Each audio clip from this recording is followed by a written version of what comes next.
Hi children. ఇవాళ మనం చెప్పుకోబోయేది 27వ కథ. ఇది చాలా సరదాగా ఉంటుంది, వినండి.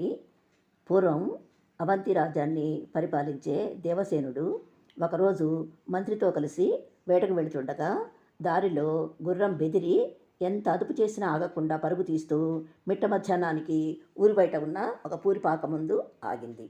అలసిపోయి ఆకలితో నకనకలాడుతున్న రాజుని ఆ పాకలో ఉండే అవ్వ సాదరంగా లోపలికి పిలిచి గబగబా అన్నం వండి పెరట్లోని లేత గరికపోచలు కోసి ఉప్పు కారం చింతపండు వేసి రోటి పచ్చడి చేసి సత్తు కంచంలో వేడివేడిగా వడ్డించింది.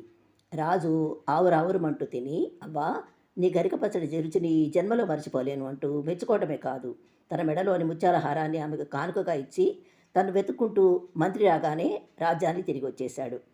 రాజుకి అవ్వ పెట్టిన భోజనం గురించి ఆనోట విన్న వంట మనిషి నాగన్న తను అవ్వల రాజుగారి మెప్పు పొందాలని గరికపోచను కోసి దానిలో ఉప్పు కారాలు బాగా దట్టించి మసాలాలు పోసి రకరకాల వంటకాలు చేసి రాజుకి బంగారు పళ్ళెంలో వడ్డించి ఆశగా అక్కడే నిలబడ్డాడు. రాజుగారు ఒక్క ముద్ద నోట్లో పెట్టుకొని వెంటనే థూ అంటూ ఊసి తలెత్తి కోపంగా ఏదో అనబోయి నాగన్న మొహంలోని అమాయకత్వం చూడగానే విషయం అర్థమై లోపల నవ్వుకుంటూ అతన్ని నిరాశపరచడం ఇష్టం లేక తన వేలి ఉంగరం తీసి అతనికి కానుకగా ఇచ్చి వేరే కూరలు చేసి వడ్డించు, మళ్ళీ వస్తానని చెప్పి వెళ్ళిపోయాడు.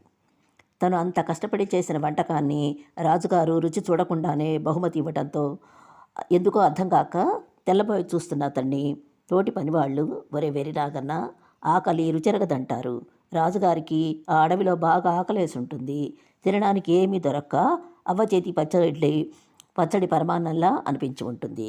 కానీ అంతఃపురంలో కడుపు నిండిన బేరం కదా, మనం చేసిన గారెలు కూడా చేదే. నువ్వెంత వెరిబాగుల వాడివైనా వంట బాగా చేస్తావు కాబట్టి నీ ఉద్యోగం ఊడపీయకుండా జాలిపడి మహారాజు గారు నీ తృప్తి కోసం బహుమానం ఇచ్చారు, అందుకు సంతోషించు అంటూ ఆట పట్టించారు. పాప నాగన్న మాత్రం రాజుగారు తనను మెచ్చుకోనందుకు తెగనొచ్చుకున్నాడు. విన్నారు కదా పిల్లలు.